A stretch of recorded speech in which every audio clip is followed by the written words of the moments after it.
Soy el doctor Jesús Castañeda Rivera y les doy una cordial bienvenida a Letras y Números, a través del canal de Poses y Perfiles y del Centro de Investigación y Enseñanza de las Matemáticas. Esta noche continuaremos nuestra discusión sobre algunas de las teorías que más han influido en el campo de la educación.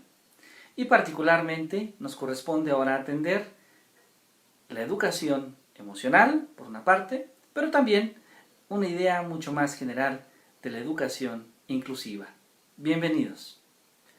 Para algunos especialistas, el desarrollo de las habilidades socioemocionales favorece el desarrollo académico, pues promueven relaciones armónicas entre compañeros, disminuyen los problemas de conducta y acoso escolar, mejoran la participación ciudadana y el éxito laboral, contribuyen a la salud y al bienestar, adoptando mejores estilos de vida o estilos de vida saludables y favoreciendo la salud mental.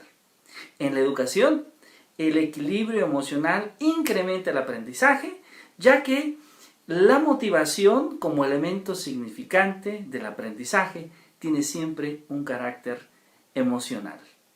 Para hablar entonces de educación emocional es necesario recordar el concepto de emoción. La emoción, que es un componente complejo de la psicología humana, que se conforma de elementos fisiológicos que se expresan de forma instintiva y de aspectos cognitivos y socioculturales conscientes e inconscientes, lo que implica que las emociones, especialmente aquellas que vamos a llamar las secundarias o los sentimientos, también son aprendidas y moduladas por el entorno sociocultural y guardan una relación de pertinencia en el contexto en el que éstas se expresan.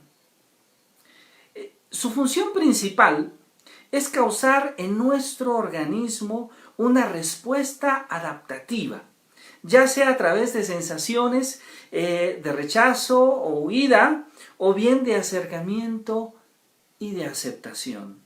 Las emociones las podemos clasificar en emociones básicas de respuesta instintiva, como la ira, la alegría, la tristeza, el miedo, el asco o la sorpresa, y en emociones secundarias o sentimientos que conllevan un componente cognitivo y cultural que va a complejizar su expresión y su entendimiento, como pueden ser la gratitud, el respeto, el perdón, la benevolencia, la contemplación estética, la envidia, los celos, el odio, la frustración, la venganza, entre otros.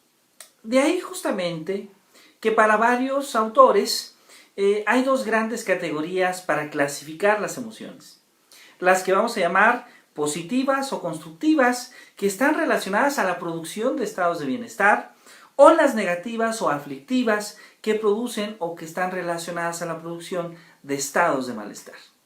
Para la psicóloga Imelda Parra, por cierto, colaboradora en el Centro de Investigación y Ciencia de las Matemáticas, la emoción es una reacción compleja ante un estímulo externo, algo que veo o oigo o escucho, o interno, como un pensamiento o recuerdo.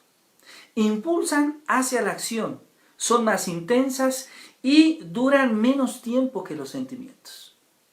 Los sentimientos, por su parte, son la suma de una emoción más pensamiento. Por lo tanto, son experiencias subjetivas con una base emocional y se caracterizan por una mayor duración habitualmente que las emociones, pues estas últimas pueden durar aun cuando el estímulo externo ya haya parado. Algunos estudios han identificado que el manejo inadecuado de las emociones se relaciona con el desarrollo de conductas agresivas que causan daño físico o psicológico a sí mismo o a otras personas, o inclusive con conductas discriminatorias o de exclusión. Y además afectan de manera drástica la posibilidad de tener éxito en el ámbito escolar. Para la psicóloga Cristina Salgado, las emociones son sensaciones que experimentan los seres humanos, en las cuales la experiencia puede ser vivida como algo real o imaginario y tienen una influencia amplia en la forma en que vivimos.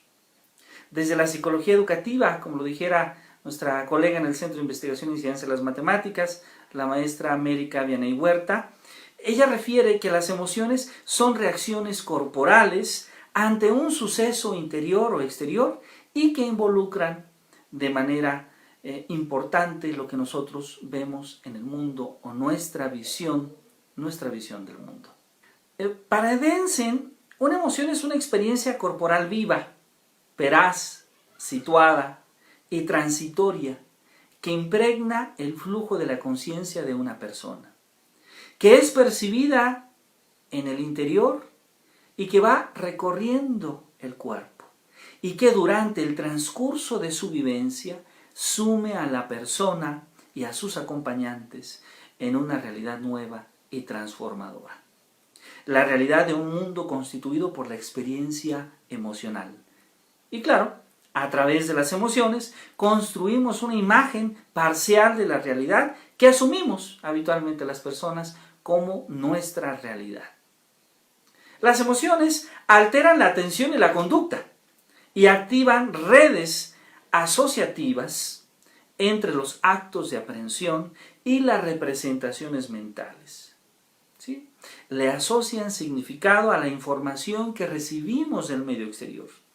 Y dicha activación guía la construcción de procesos de pensamiento y de su uso en la memoria.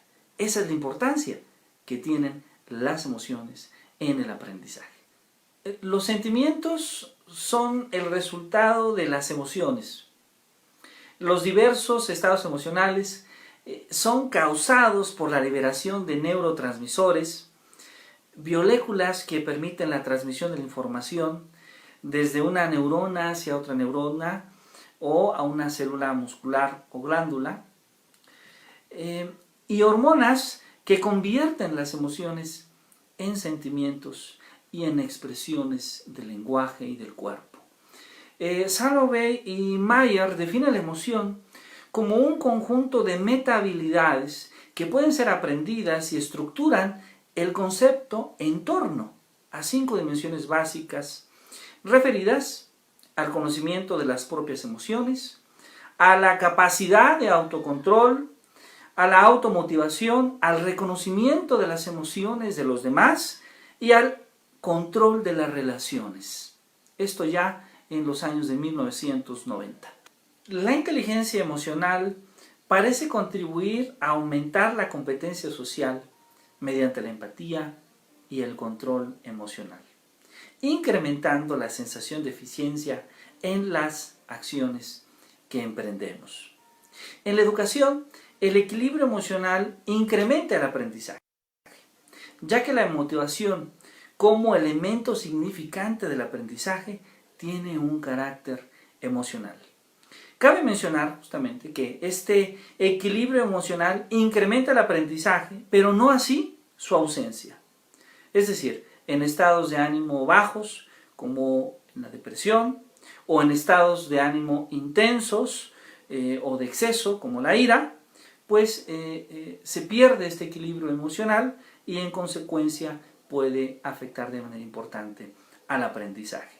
Desde 1980 se ha probado científicamente que a poca activación emocional hay poco aprendizaje.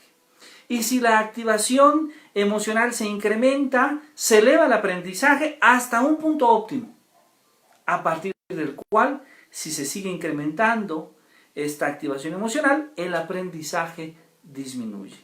A esto que acabo de mencionar le conocemos justamente como la ley de Yerkes-Dodson. Las emociones están íntimamente relacionadas con el aprendizaje. Lo pueden facilitar u obstruir, y por ello es necesario desarrollar en el aula situaciones didácticas en un ambiente de confianza, cooperación e inclusión que favorezca el aprendizaje de los niños y de los jóvenes. Una estrategia útil es considerar lo que tiene significado, lo que los motiva, como alguien diría de la sesión pasada, cuando hablamos de David Ausubel, que desarrolle un aprendizaje significativo, lo que está en su contexto, que desarrolle un aprendizaje situado. Para fundamentar una idea general de la educación emocional, es necesario recordar dos conceptos muy importantes: la idea de inteligencia y la idea de afectividad, que si recordamos desde principios del siglo pasado fueron estudiados por Edward Tordick. Sin embargo, posiblemente el cambio más importante que tenemos en nuestros días sobre el concepto de inteligencia es la propuesta de la teoría de las inteligencias múltiples de Howard Gardner. Esta teoría que permite entender la diversidad, las distintas formas del ser, de hacer, pensar, sentir y convivir, sentando las bases para explicar los procesos de aprendizaje y las maneras distintas de aprender. El trabajo sobre las inteligencias múltiples de Howard Gardner sirve en gran medida como punto de referencia para hablar justamente de las inteligencias emocionales, particularmente la relación de las inteligencias emocionales con el bienestar. Fue presentada en 1995 por el psicólogo estadounidense Daniel Goleman en su obra Inteligencia Emocional. La inteligencia emocional es la capacidad humana para sentir, entender, controlar y modificar los estados emocionales de uno mismo y los demás. La inteligencia emocional no significa ahogar las emociones, sino dirigirlas y equilibrarlas. La inteligencia emocional tiene dos componentes: la inteligencia intrapersonal y la inteligencia interpersonal. La primera, que atiende la relación natural de la persona consigo mismo, y la segunda, que atiende la manera en la cual nos relacionamos con las demás personas. La inteligencia emocional es la capacidad de identificar las propias emociones y las de los otros, usarlas para facilitar el pensamiento, comprender la complejidad de las emociones y regularlas de manera apropiada. Las aplicaciones prácticas de la inteligencia emocional desarrollan justamente competencias emocionales. Y bueno, las competencias emocionales son la capacidad para gestionar de manera adecuada un conjunto de conocimientos, capacidades, habilidades y actitudes necesarias para tomar conciencia, comprender, expresar y regular apropiadamente los fenómenos emocionales y afectivos. Para el psicólogo y pedagogo Rafael Vizquerra, las competencias emocionales permiten identificar una conciencia emocional, la regulación emocional, la autonomía emocional, la sociabilidad y las habilidades de vida para el bienestar. Desde esta perspectiva, la educación emocional es un proceso educativo que tiene como objetivo el desarrollo de estas competencias. Para Lucas Malassi, la educación emocional es el proceso de enseñanza de habilidades emocionales mediante el acompañamiento y el perfeccionamiento de las mismas. De acuerdo a Rafael Vizquerra, justamente en el año 2006, el desarrollo de las emociones en el ser humano presenta distintas etapas. Esta primera etapa, que se da en los primeros meses de vida, donde el bebé tiene la capacidad de reconocer emociones positivas y negativas. Cabe mencionar que la capacidad de experimentar emociones es previa a la capacidad de expresarlas. Una segunda etapa es en la niñez.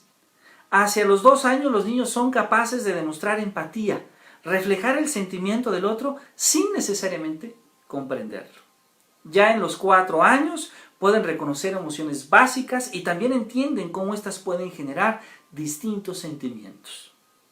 Para la adolescencia, en esta parte se empieza a hacer un énfasis en la parte social, en el reconocimiento de las emociones, y se va desarrollando una autovaloración en base a la interacción con los demás. Y esta última etapa, la adultez, se espera que las personas puedan identificar y reconocer las emociones propias y ajenas, así como ejercer un control adecuado de estas teniendo en consideración la inteligencia emocional. Bueno, algo muy semejante ocurre, desde luego, con el trabajo que había escrito Piaget sobre el desarrollo cognitivo.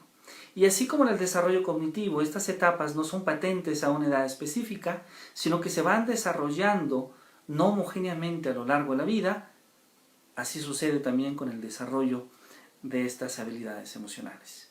Sin embargo, hablar de inteligencia, hablar de cognición y hablar del desarrollo de la afectividad no es algo nuevo.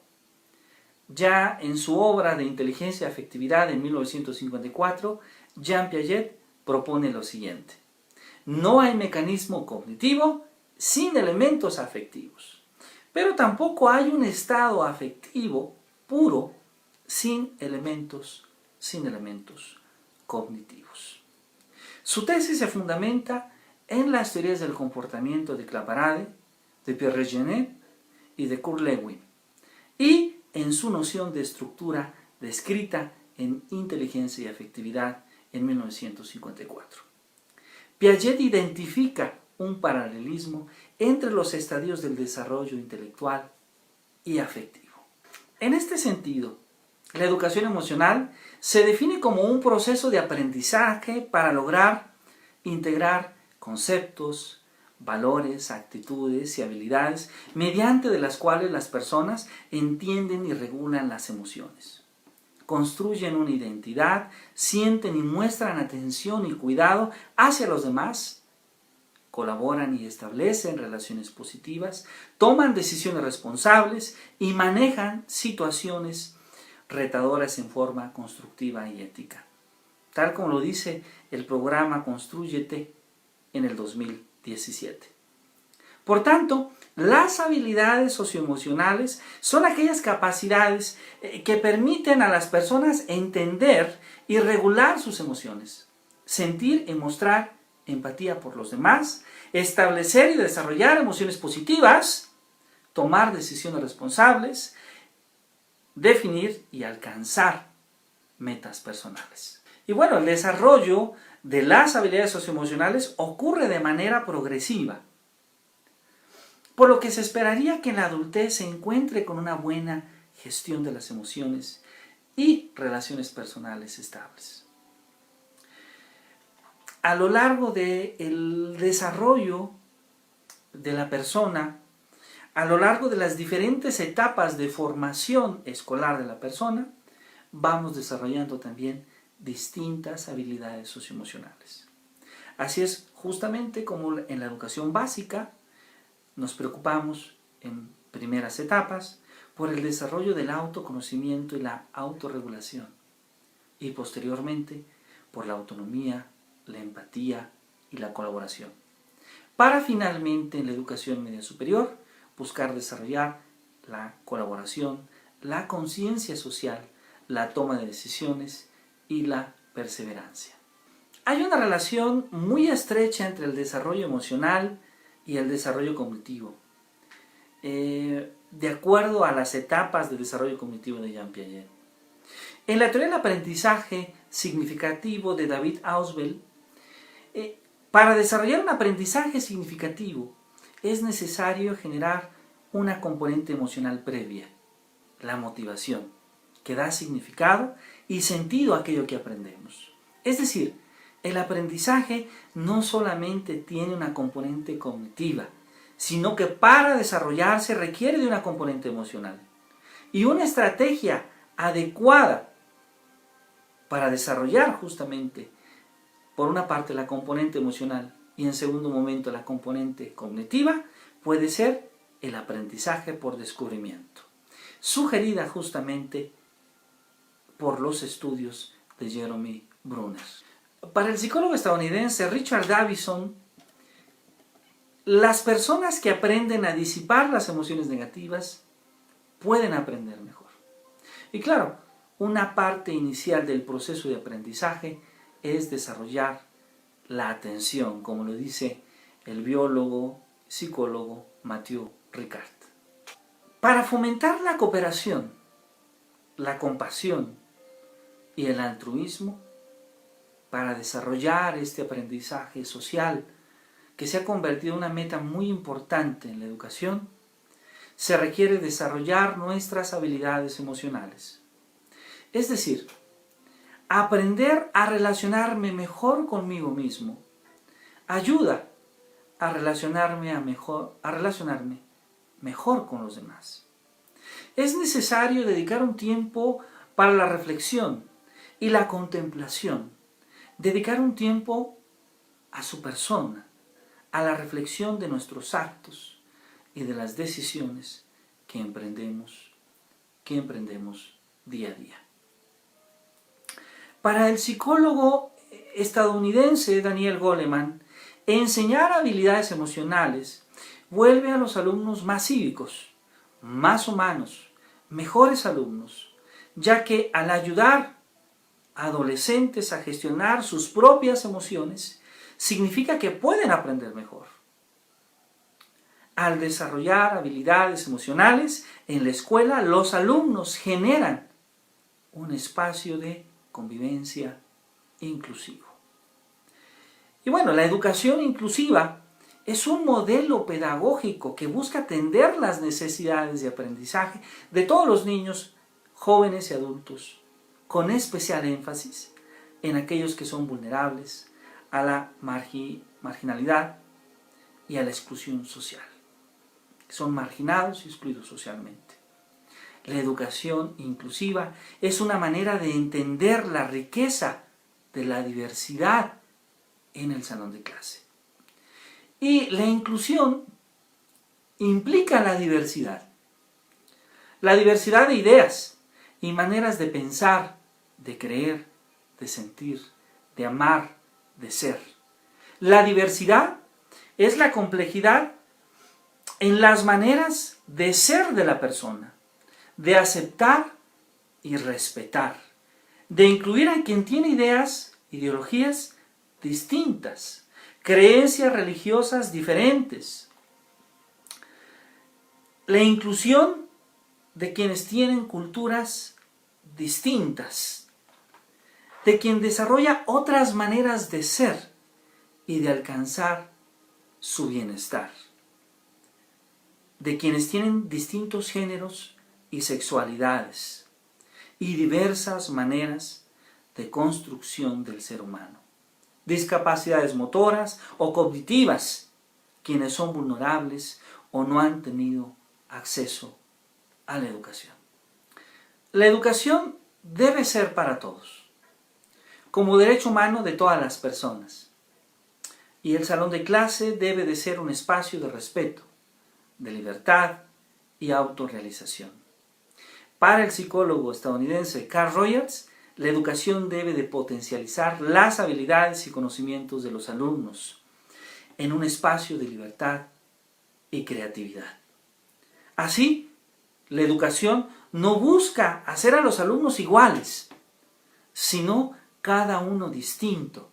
Y en esa diversidad, la educación, la sociedad, encuentra su riqueza. Con esta breve discusión hemos concluido un ciclo de programas donde hemos tratado de hablar de algunas ideas que se tienen sobre la educación, sobre algunas ideas antiguas y otras ideas contemporáneas. A nombre del Centro de Investigación en Ciencias de las Matemáticas, les hacemos una cordial invitación a la segunda jornada de Ciencia y Matemáticas que organizamos del 12 al 16 de octubre. La jornada se llevará a cabo de las 4 a las 7 de la tarde, de lunes a viernes, en una modalidad virtual.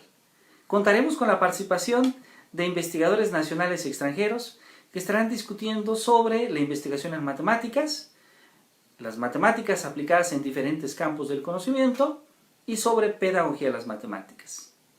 Contaremos con la participación del doctor Alejandro Cruz Osorio, desde Alemania, del doctor Pedro Aceves Sánchez, desde los Estados Unidos, de la doctora María Victoria Chávez Hernández, del doctor Raimundo Morado Estrada, del doctor Abdán Bashir, del doctor Alfredo Raya Montaño, desde México todos ellos, de la doctora Oyuki Shang, desde Inglaterra, del doctor Raúl Naranjo Romero, desde Francia, del doctor Ernesto Rodríguez Moncada, el doctor Abdón Choc Rivero, el doctor José de Jesús Pelayo Gómez el maestro Edgardo Olmedo Sotomayor desde México.